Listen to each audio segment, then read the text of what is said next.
सभी दोस्तों को मेरा नमस्कार।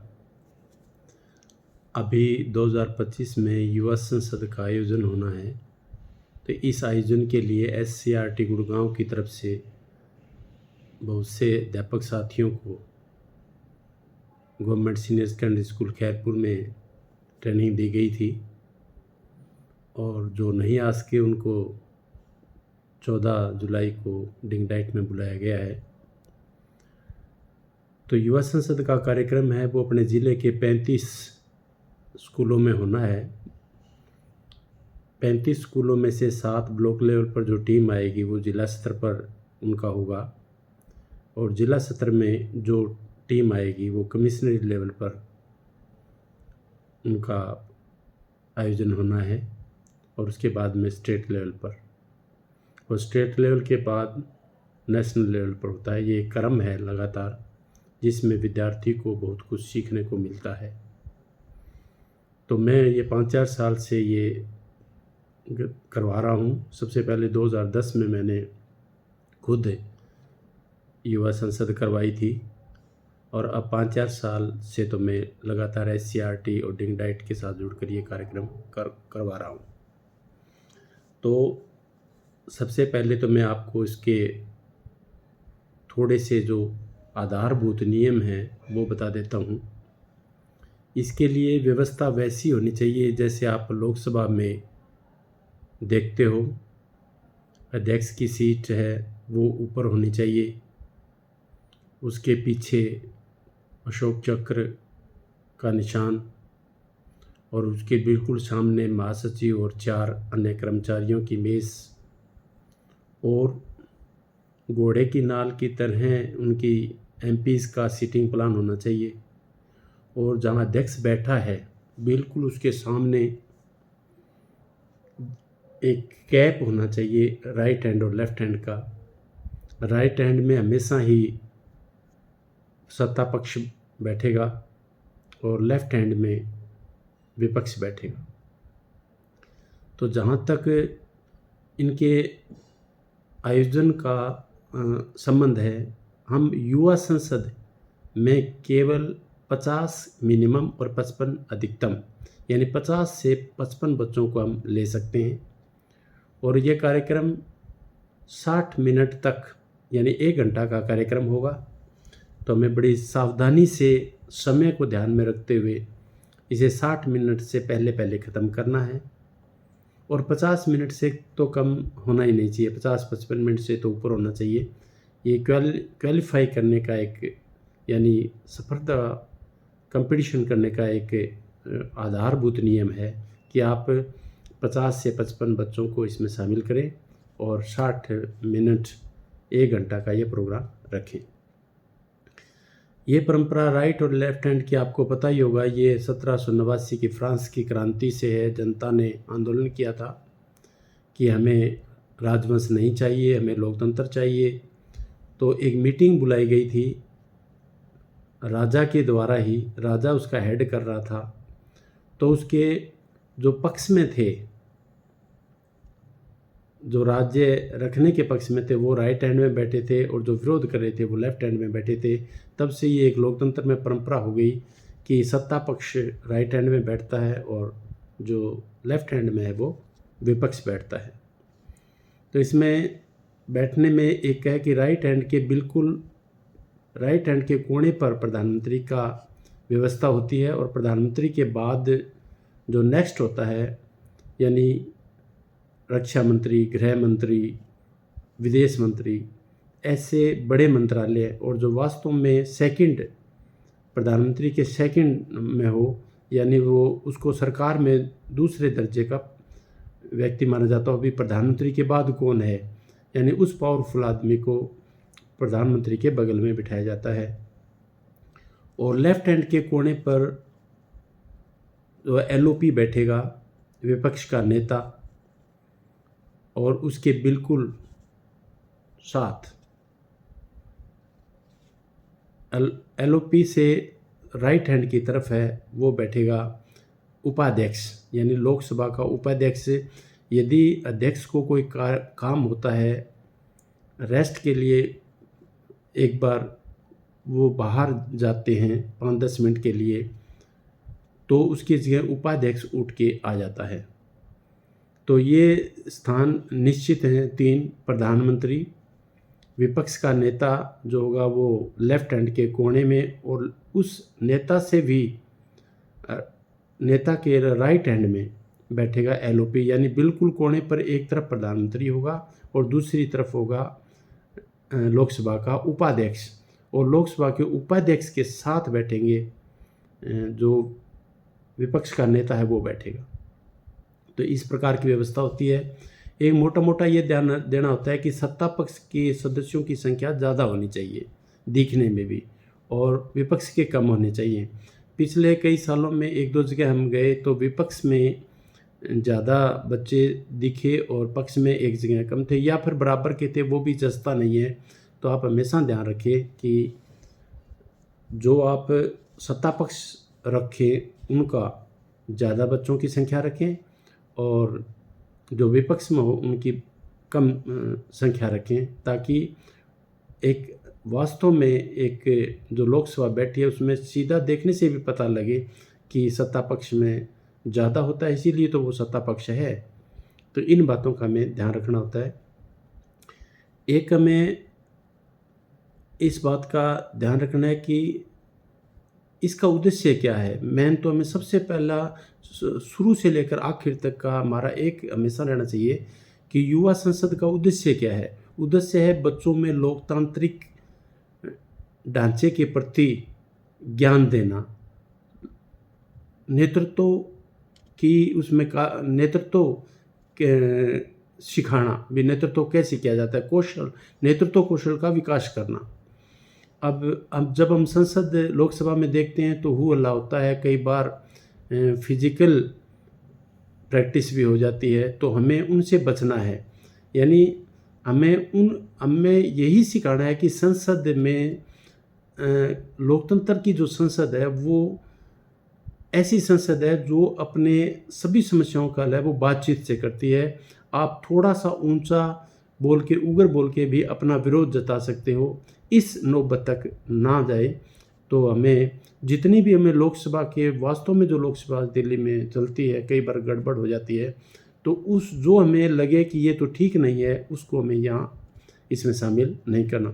यानी बच्चा अच्छे से अपनी बात को रख सके, अच्छे से सुन सके, और लोकतांत्रिक जितनी मर्यादाएं हैं उनको उनके अंदर रहकर वो अपनी बात कहे। और मेन उद्देश्य यही है कि हमें एक इस लोकतांत्रिक जो सर्वमान्य सिद्धांत है राजनीतिक विज्ञान का कि इससे बढ़िया शासन प्रणाली कोई हो ही नहीं सकती, उसके प्रति हमें बच्चों का ध्यान आकर्षित करना है, ताकि यही बच्चे बड़े होकर लोकतंत्र में अपनी आस्था रखें, अच्छा नेतृत्व मिल सके देश को। और लोकतंत्र कामयाब भी दुनिया में वही है जिसका लोकतंत्र का नेतृत्व अच्छा होगा, तो वो लोकतंत्र कामयाब है। इसके लिए जब वास्तव में जब लोकतंत्र और लोकसभा में जब ये गतिविधियां होती हैं तो ये लगभग 35 के करीब होती है, लेकिन क्योंकि हमें बच्चों को सिखाना है, इसलिए युवा संसद के रूप में 11 बातों को शामिल किया गया है। 11 बातें हमें करनी है। तो इनमें सबसे जो पहला है वो है निर्वाचित सांसदों को शपथ दिलाना। शपथ जैसे ही संसद की कार्रवाई शुरू होती है, अध्यक्ष द्वारा बोला जाता है कि संसद की कार्रवाई शुरू की जाए, तो उसी दौरान महासचिव है वो निर्वाचित सदस्यों, अध्यक्ष की तरफ से बोला जाएगा कि शपथ दिलाई जाए, महासचिव जी नए सदस्यों को शपथ दिलाई जाए। तो महासचिव जी उस सदस्य जो अभी निर्वाचित होकर आया है उसकी घोषणा करेंगे कि आप आएँ, और उसका नाम लेके बोलेंगे कि माननीय सांसद महोदय आइए और शपथ लीजिए। तो जब वो आएंगे तो अपने हाथ में जो उस अपने निर्वाचन क्षेत्र से जो वहाँ के रिटर्निंग ऑफिसर ने उसको सर्टिफिकेट दिया है जीत का, वो सर्टिफिकेट लाकर आप महासचिव को पकड़ाएंगे, महासचिव उसको लेके रख देंगे, और महासचिव है वो शपथ जिस सांसद को लेनी है उनकी तरफ होकर बोलेंगे कि माननीय सदस्य जी आप किस भाषा में शब्द लेना चाहते हैं तो वो अपनी भाषा बताएंगे। हिंदी और इंग्लिश में शब्द आमतौर पर ली जाती है और बहुत से ऐसे भी सदस्य हैं जो अपने राज्य की भाषा में भी शब्द लेते हैं। लेकिन ये एक नियम होता है वास्तविक संसद में कि जब भी कोई शब्द लेगा तो वह पहले, यदि हिंदी और इंग्लिश को छोड़ के वो शब्द ले रहा है तो वो पहले ही महासचिव को सूचित करेगा कि मुझे इस भाषा में शब्द लेनी है।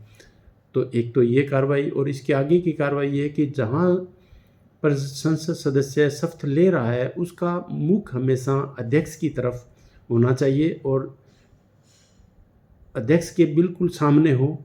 यानी एक हम पीछे हटके थोड़ा सा ऐसा मेज़ लगा लेते हैं, लेक्चर स्टैंड लगा लेते हैं जिसमें 45 डिग्री पर वो हो, ताकि अध्यक्ष को उसका चेहरा दिखे और माननीय सदस्यों के प्रति भी पूरी तरह से उसकी पीठ नहीं होनी चाहिए। ये इस बात का ध्यान रखें। और जैसे ही वो शब्द ले ले तो फिर वो अध्यक्ष जो बैठे हैं उनके राइट हैंड की तरफ से मंच ऊपर जाएंगे, अध्यक्ष के पास हाथ जोड़ के नमस्ते करेंगे और उनका अध्यक्ष भी अभिवादन करेंगे।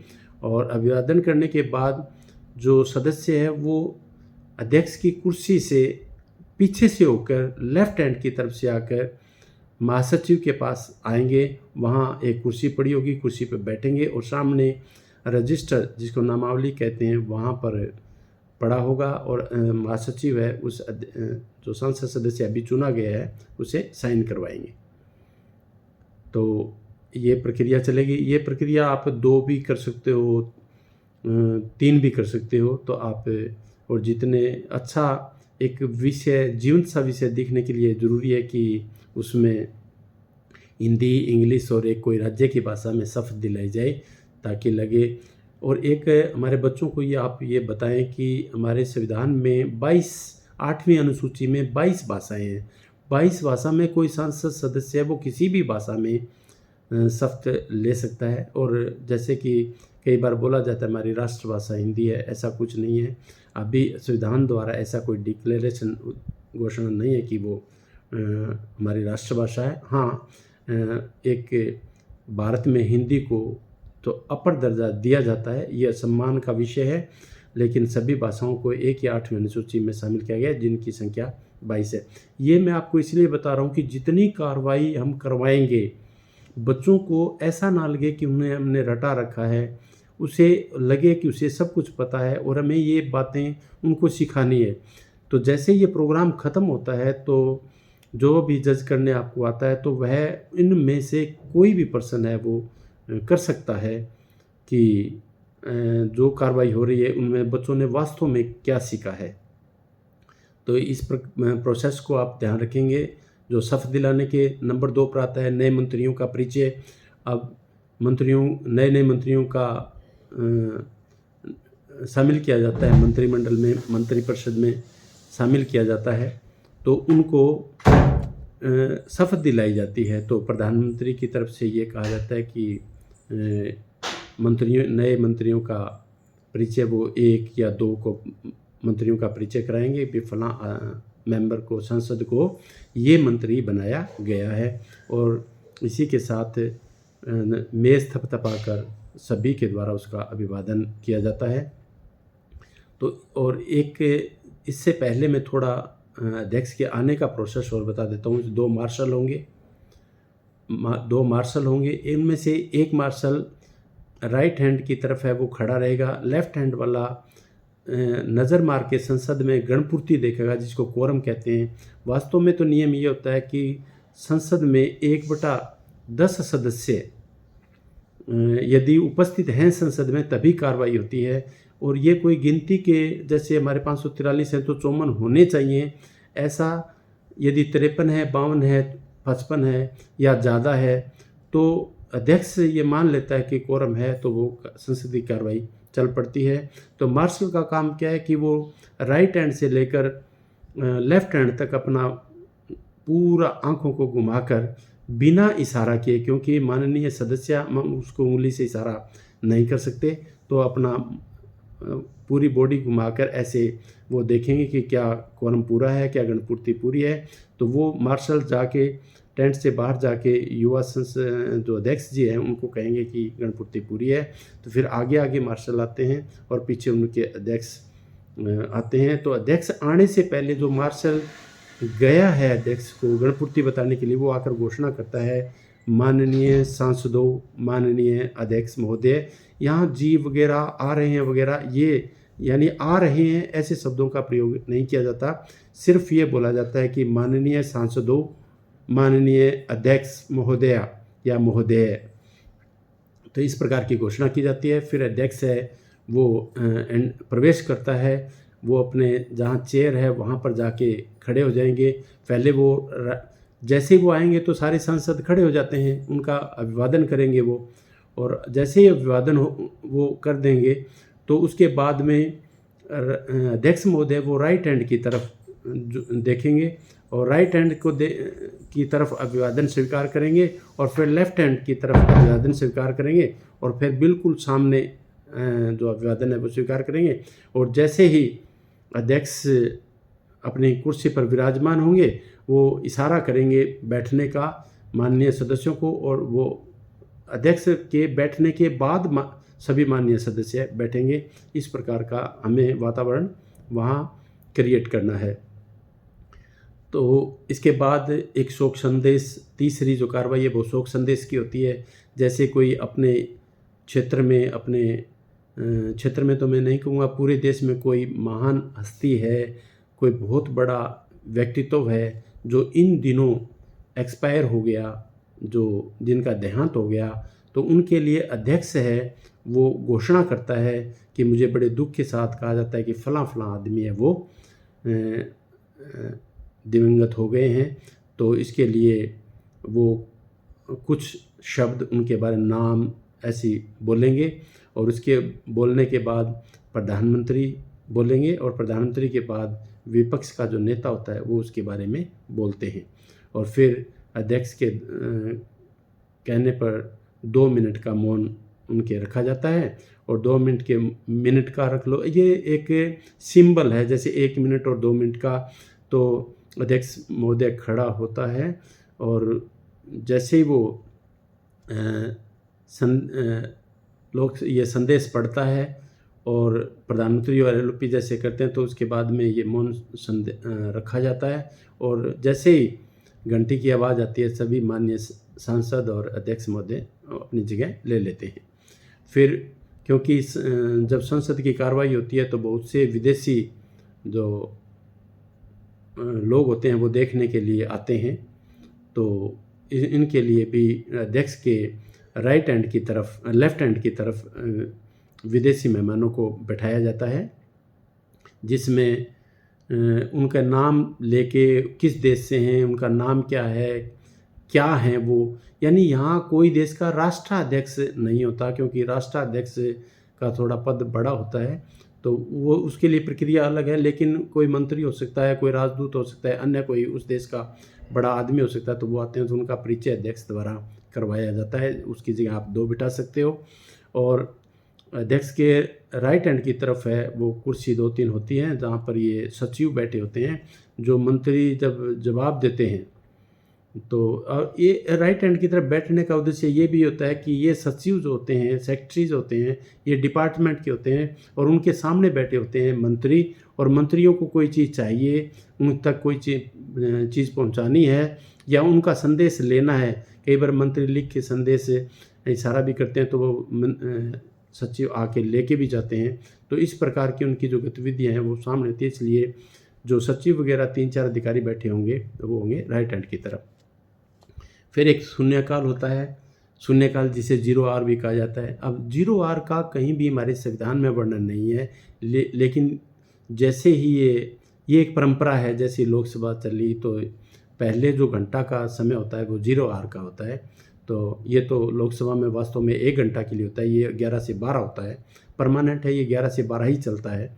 लेकिन हमारे को तो क्योंकि उनको एक मॉडल रूप में बच्चों को सिखाना ही है, तो हम प्रश्नकाल शुरू करेंगे। और प्रश्नकाल में जितने प्रश्न होते हैं वो पहले सदस्यों के द्वारा, चाहे वो विपक्ष के सदस्यों के द्वारा हो, चाहे वो सरकारी सदस्यों के द्वारा हो, पहले ही लिख कर दिए जाते हैं सरकार को, और ताकि वो मंत्री संबंधित मंत्री है उसका जवाब तैयार कर सके। ये प्रश्न यदि विपक्ष की तरफ से ज़्यादातर और एक पक्ष की तरफ से हो तो थोड़ा देखने में अच्छा लगता है, क्योंकि विपक्ष है लगभग इस पर एक प्रकार का हमला करता है सरकार पर, उनकी कमियां बताता है और किसी विषय पर पूछना चाहता है। इसका मंत्री जवाब देते हैं और मंत्री जवाब के बाद में अध्यक्ष साहब कई बार पूरक प्रश्न भी पूछ लिए जाते हैं, यानी जिसने प्रश्न पूछा उसने तो लिख के दे दिया, मंत्री ने जवाब दे दिया। और मंत्री की तरफ से लगभग ये होता है या तो कोई अच्छा विषय तो बड़े विस्तार से बताएंगे, और यदि कोई गड़बड़ है थोड़ी बहुत तो वो उस विषय को गोलमाल करने के चक्कर में रहते हैं। तो इसलिए अध्यक्ष है एक बार और पूरक प्रश्न पूछने की भी अनुमति देता है। तो ये प्रश्नकाल चलता है उनका। और एक फिर इसके बाद आवश्यक दस्तावेज है वो पटल पर रखे जाते हैं, यानी सरकार की कोई कार्रवाई है, कोई राष्ट्रपति भवन की तरफ से है, सरकार की तरफ से है, या कोई राज्यसभा की तरफ से है, कोई कागज़ आता है, या कोई मंत्री कागज़ अपने डॉक्यूमेंट्स है वो सबके सामने सबके लिए रखना चाहता है, सब सदस्यों के लिए रखना चाहता है, लोकसभा के लिए ओपन करना चाहता है, तो वो दस्तावेज है वो पटल पर रखते हैं। इसके बाद आता है एक ध्यानाकर्षण प्रस्ताव। मान लो संसद की कार्रवाई चल रही है और कोई विशेष घटना हो गई, और विशेष घटना उसके प्रति जो कोई सदस्य है विपक्ष का, वो सरकार का ध्यान है वो उस घटना की ओर दिलाना चाहता है कि इस ओर भी ध्यान दिया जाए, अभी अभी ये घटना हुई है, इस पर सरकार को ध्यान देना चाहिए, देश की एकता अखंडता के लिए ये जरूरी है। और इस प्रकार के अपने तर्क देकर, अच्छे तर्क देकर ध्यानाकर्षण प्रस्ताव रखा जाता है। अध्यक्ष महोदय ध्यानाकर्षण प्रस्ताव की घोषणा करता है सारी संसद के सामने, क्योंकि संसद के जो अध्यक्ष होता है उसके पास असीम शक्तियां हैं, लेकिन अपनी शक्तियों का जो प्रयोग है वो सांसदों से पूछ कर ही करता है, वो तो उसे पूछना पड़ता है। तो जैसे ही ध्यानाकर्षण प्रस्ताव आएगा, संसद सदस्य कोई बोल के बताएगा, तो अध्यक्ष है वो सभी से पूछेगा कि फलां मेंबर की तरफ से, माननीय सांसद की तरफ से ये ध्यानाकर्षण प्रस्ताव आया है, क्या ध्यानाकर्षण प्रस्ताव को पेश किया जाए। यदि पेश किया जाए तो यदि वो हाँ में आता है उत्तर तो पेश हो जाता है, ना में आए तो वो हट जाता है, उसे संसदीय कार्रवाई से बाहर हो जाता है। एक विशेषाधिकार का हनन का प्रस्ताव है। अब हमारे सांसद सदस्यों को विशेषाधिकार बहुत मिले होते हैं उनके लिए, और ये एक लोकतंत्र के लिए अच्छा भी है कि एक निडर होकर स्वतंत्र रूप से अपनी बात है एक सांसद सदस्य वहाँ कह सके, और उसके इसीलिए उनको ये अधिकार दिए जाते हैं। जैसे एक सांसद है वो लोकसभा के अंदर बैठा वो कुछ भी बोल सकता है, किसी भी न्यायालय में उस वहाँ बोले गए शब्दों के ऊपर कोई कार्रवाई नहीं की जाती। तो वास्तव में आपने देखा भी होगा कि संसद सदस्य बहुत कुछ बोल देते हैं लोकसभा में, कई बार हमें भी बुरा लगता है भी इतना नहीं बोलना चाहिए, लेकिन उनको पता है कि तुझे छूट है कि तू कुछ भी बोले। यहाँ इस संसद की कार्रवाई में बोले गए किसी भी सांसद के बात पर कोर्ट में कार्रवाई नहीं हो सकती। इसलिए हर एक संसद सदस्य जो होता है उसे जो भी कुछ कहना होता है वो संसद के अंदर कहता है। जब संसद के ख़त्म होने के बाद जब वो सड़क पर आ जाता है, जब वही बात दोबारा पूछी जाती है, उसको टीवी चैनलों के द्वारा माइक लगा दिया जाता है, बार बार वही क्वेश्चन किया जाता है, तो वहाँ पर वो बात जो अंदर कही है वो कहने से वो बचता है इसलिए कि बाहर उसके खिलाफ मानहानि कोई और कार्रवाई एज ए जो अन्य नागरिकों के खिलाफ जो कार्रवाई हो सकती है वो उसके खिलाफ भी हो सकती है, तो इसलिए वो बचता है इन कार्रवाइयों से। अब विशेषाधिकार हनन का मामला है, जैसे सांसद कोई आ रहा है, उसे रोक लिया गया, किसी पुलिस ने रोका, किसी लोगों ने रोका, किसी सत्तारूढ़ पार्टी के सदस्यों ने दुर्व्यवहार किया, तो उसके साथ इस संसद में आने के लिए जो बाधक बना है वो बाधक कोई नहीं बन सकता उसके।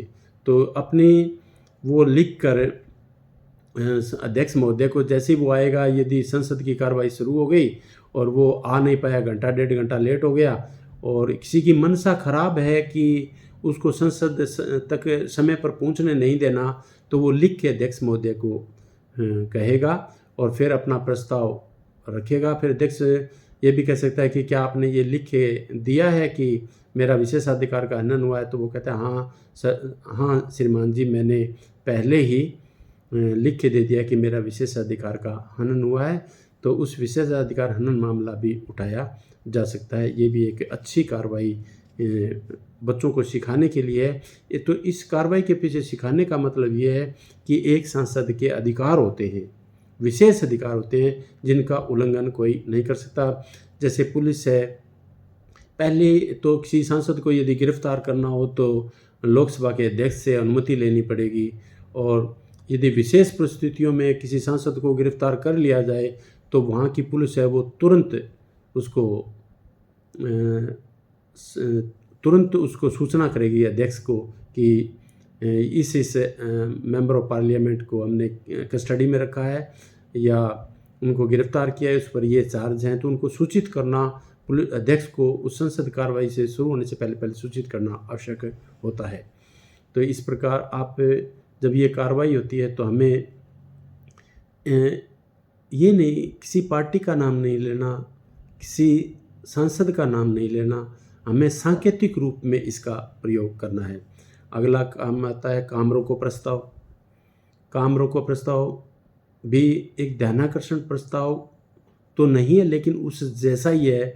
जैसे कोई कार्रवाई चल रही है और विपक्ष चाहता है कि जो कार्रवाई चल रही है उसको रोक के तुरंत एक काम रोको प्रस्ताव लाया जाता है, यानी जो काम चल रहा है उसको रोक कर एक इस विषय जो देश के लिए ज़रूरी है इस पर चर्चा की जानी चाहिए, इस प्रकार की बात वो की जाती है। तो काम रोको प्रस्ताव लाया जाता है। काम रोको प्रस्ताव लाने का भी वही तरीका है, एक व्यक्ति द्वारा लाया जाएगा, वो एक दो व्यक्ति हैं उन पर या कोई पार्टी है उस पर साइन करके अध्यक्ष महोदय को देंगे वो, और ये उस काम रोको प्रस्ताव को फिर अध्यक्ष महोदय पूरी संसद से अनुमति लेंगे। तो अध्यक्ष महोदय कहेंगे कि इस व्यक्ति ने, इस सांसद माननीय सदस्य ने काम रोको प्रस्ताव लेकर आए हैं, तो क्या संसद इस पर काम रोको प्रस्ताव के पक्ष में है? तो यदि हाँ के पक्ष में है तो हाँ कहे तो सारे बोलते हैं हाँ, फिर ना को बुलाया जाता है भी इसके विरोध में कौन है काम रोको प्रस्ताव के, फिर ना की आवाज़ आती है। यदि काम रोको प्रस्ताव को मंजूर करवाना है आपको तो हाँ की आवाज़ ज़्यादा आनी चाहिए, और इसको रद्द करवाना है तो आपको ना की आवाज़ ज़्यादा आनी चाहिए। तो यदि जब कोई युवा संसद को आपको देखने आएगा वो ये भी देखेगा कि आप यदि प्रस्ताव को रद्द करवा रहे हो तो रद्द में बोलने वालों की संख्या कम होनी चाहिए, और यदि आप पास करवाना चाहते हो तो हाँ वालों की संख्या ज़्यादा होनी चाहिए। तो फिर अध्यक्ष महोदय वो घोषणा करता है कि ये काम रोको प्रस्ताव रद्द किया जाता है क्योंकि इसके हाँ के पक्ष में बहुत से कम लोग हैं। फिर एक इसमें सबसे महत्वपूर्ण जो विषय है वो विधायी कार्य है, यानी बच्चों को बताना है कि संसद का काम है कानून बनाना। तो यहाँ से हम बच्चों को सिखा सकते हैं कि जो हम मेंबर ऑफ पार्लियामेंट का चुनाव करते हैं उनका मुख्य काम ही है कानून बनाना। तो जो हम चुनेंगे संसद वो कानून बनाएगी, और प्रधानमंत्री और मंत्रिमंडल है वो संसद के बनाए हुए कानूनों को वो लागू करेंगे। और यदि वो कानून हमारे संविधान सम्मत नहीं है, संविधान के अनुसार नहीं है, किसी संविधान की धारा का उल्लंघन करता है, तो ये देखने का अधिकार है वो न्यायपालिका है। तो यहाँ से हम बच्चों को 2-3 बातें सिखा सकते हैं कि विधायी कार्य संसद का है और कार्यपालिका कार्य प्रधानमंत्री और मंत्रिपरिषद का है, और वो न्यायोचित है या नहीं है ये काम देखना न्यायपालिका का है। तो अब विधायी कार्य, जैसे विधायी कार्य जो होता है, जो पेश किया जाता है शुरू में, उसको बिल कहते हैं। वो बिल सरकारी सदस्यों द्वारा भी प्रस्तुत किया जाता है और गैर सरकारी सदस्यों द्वारा प्रस्तुत किया जाता है। सरकारी सदस्यों का मतलब यहाँ से सरकार से होता है, और गैर सरकारी का मतलब विपक्ष के सदस्यों से होता है। तो लगभग जो बिल है वो सरकारी सदस्यों के द्वारा पेश किया जाता है। हाँ, विपक्ष भी बिल पेश कर सकता है, लेकिन उसके पास होने की संभावना कम होती है क्योंकि सरकार के पास बहुमत है, इसीलिए तो वो सरकार चल रही है। तो पहले इसके 3 वाचन होते हैं विधायी कार्य के, प्रथम वाचन, द्वितीय वाचन और तृतीय वाचन। प्रथम वाचन में तो कोई संबंधित जो मंत्री है वो कोई उस मंत्रालय से संबंधित कोई बिल पास करवाना चाहता है तो वो ये घोषणा करेगा कि मैं मंत्री, इस विभाग का मंत्री इस प्रकार के बिल को मैं पेश करना चाहता हूँ, मुझे अध्यक्ष महोदय अनुमति दी जाए। अध्यक्ष महोदय फिर वही प्रक्रिया अपनाता है कि ऐसे ऐसे बिल संज्ञान में लोकसभा के आया है, तो क्या इसको संसद में प्रस्तुत किया जाए। तो हाँ के पक्ष में कौन है, सभी सदस्यों द्वारा बोला जाता है। फिर ना के पक्ष में कौन है, तो ऐसा भी बोला जाता है। तो जो हाँ और ना में यदि हाँ में ज़्यादा है तो उस प्रस्तुत को उस प्रथम वाचन का काम यहाँ पूरा हो जाता है। फिर उसके बाद जिसने बिल पेश किया है वो खड़ा होके उस बिल का नाम क्या है, वो उस बिल वो लाना क्यों चाहता है, उसके उद्देश्य क्या हैं, ये प्रकार की पूरा एक प्रकार का 2-3 मिनट का भाषण सा होगा जो उसके बारे में वो बोलेगा। तो फिर ये जैसे ही मंत्री इस प्रकार की घोषणा कर देता है तो ये प्रस्तुत जो बिल होता है वो प्रस्तुत हो जाता है। इसके बाद सदन से अनुमति लेकर अध्यक्ष है वो इस पर चर्चा करवाता है। फिर इस सदन पर गहन चर्चा होती है। इस पर विपक्ष के द्वारा आरोप लगाए जाते हैं। कहा जाता है मंशा खराब है, ये बिल ऐसे खराब है, ये जनता के लिए ठीक नहीं है, या इसमें बिल ठीक है लेकिन इसमें ये संशोधन किया जाए तो ठीक है। तो कोई विपक्ष जो बैठा है वो संशोधन भी पेश कर सकता है। तो फिर संशोधन पर कोई पेश करता है तो पक्ष है उसका यदि अच्छा संशोधन है तो वो स्वीकार भी कर लेते हैं, सरकार पक्ष में आ जाती है, ना करे तो वो उसका विरोध करने लगते हैं। तो फिर अध्यक्ष है वो उस संशोधन जो पेश हुआ, उस जो चर्चा हुई है उस पर संसद सदस्यों से पूछता है कि क्या संशोधन को इस बिल में शामिल कर लिया जाए। यदि हाँ की संख्या ज़्यादा होगी तो पक्ष में शामिल कर लिया जाएगा उस बिल में। यदि नहीं की बात आती है तो उसको रद्द कर दिया जाएगा। जब पूरी डिबेट हो जाती है तो वही अध्यक्ष द्वारा उस पर पूछा जाता है कि इस फलां विधेयक को आप संसद की बहुमत के लिए अनुमति के लिए पूछा जाता है, क्या इसको पास कर दिया जाए। तो सारे संसद सदस्य हाँ में ज़्यादा आवाज़ आएगी, विपक्ष की ना में कम आवाज़ आएगी। तो फिर अध्यक्ष महोदय घोषणा करता है कि इस बिल को पेश कर दिया जाता है और अध्यक्ष महोदय है वो महासचिव को निर्देश देता है कि इस बिल को आप राज्यसभा में भेज दीजिए, क्योंकि जो प्रक्रिया लोकसभा में हुई है सेम वही प्रक्रिया राज्यसभा में होनी है। और मान लो वो बिल राज्यसभा से पास होके लोकसभा में आया है तो महासचिव घोषणा करता है कि फलां बिल है वो लोकसभा में राज्यसभा में पास होके यहाँ आया है, तो वो प्रक्रिया फिर मंत्री जो बिल पेश जैसे राज्यसभा में होता है वैसे पेश दोबारा लोकसभा में किया जाता है। और फिर जब राज्यसभा में पास हो गया है, लोकसभा में बिल रखा गया, चर्चा हुई उस पर और पास हो गया वो, तो उस बिल को अध्यक्ष महोदय वो राष्ट्रपति को महासचिव को निर्देश देते हैं कि इसको बिल को राष्ट्रपति की अनुमति के लिए भेजा जाए। अब राष्ट्रपति के पास भी ये इस संसद युवा संसद का विषय तो नहीं है, लेकिन बच्चों के जानकारी के लिए मैं बता दूं कि इससे राष्ट्रपति के पास 3 प्रकार के विकल्प होते हैं। 3 विकल्प होते हैं, या वो उसे स्वीकार भी कर सकता है, राष्ट्रपति उनको रद्द भी कर सकता है, और राष्ट्रपति उसे दोबारा विचार के लिए संसद को भेज भी सकता है। तो बिल 2 प्रकार के होते हैं, साधारण बिल और धन बिल। साधारण बिल को एक राष्ट्रपति 2 दिन के लिए, साधारण बिल राष्ट्रपति 14 दिन के लिए अपने पास रख सकता है, और 14 दिन के बाद यदि नहीं राष्ट्रपति का कोई जवाब नहीं आता तो उसे पास माना जाता है। और धन बिल को वो 30 दिन तक रोक सकते हैं, फिर जवाब नहीं आता तो उसको पास माना जाता है। यदि राष्ट्रपति किसी संशोधन के साथ बिल को वापस संसद में भेजते हैं और संसद उस संशोधन से सहमत नहीं है तो दोबारा पास कर देती है, तो फिर राष्ट्रपति के पास भेजने की आवश्यकता नहीं है, उस बिल को पास मान लिया जाता है। धन्यवाद। मुझे उम्मीद है कि आपको ये संसद की कार्रवाई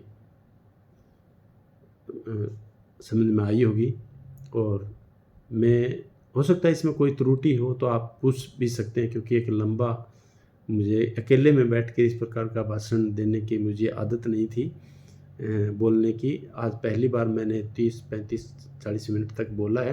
हो सकता है कोई त्रुटि थोड़ी बहुत रही हो, तो आप पर्सनली मुझे फ़ोन करके भी पूछ सकते हैं, और मोटा मोटा आइडिया आपको इससे हो जाएगा। हमारा मेन उद्देश्य है बच्चों को संसदीय कार्रवाई का ज्ञान करवाना, उनमें नेतृत्व कौशल में वृद्धि करना और वाक्पटुता सिखाना, अपनी बात को तर्क के साथ कहना और इस प्रकार से बोलना सिखाना कि दूसरा भी सुन सके। और इसके अलावा सभी अध्यापक साथियों का सबसे जो महत्वपूर्ण कार्य जो मैं मानता हूँ वो ये रहेगा बच्चों का चयन। आप बच्चों का चयन करते समय पूरे स्टाफ की राय लीजिए कि कौन बच्चा किस पोस्ट के लिए कामयाब है। यदि प्रधानमंत्री, विपक्ष का नेता है, उपाध्यक्ष है, अध्यक्ष है, महासचिव है। अब महासचिव ये कह देना कि महासचिव बैठा रहेगा, महासचिव के बाद 4 कर्मचारी बैठे हैं, उसका सिलेक्शन भी हमें बड़ी सावधानी पूर्वक करना है, क्योंकि उनको 1 घंटा चुप रहना है और चुप रहना भी एक कला है।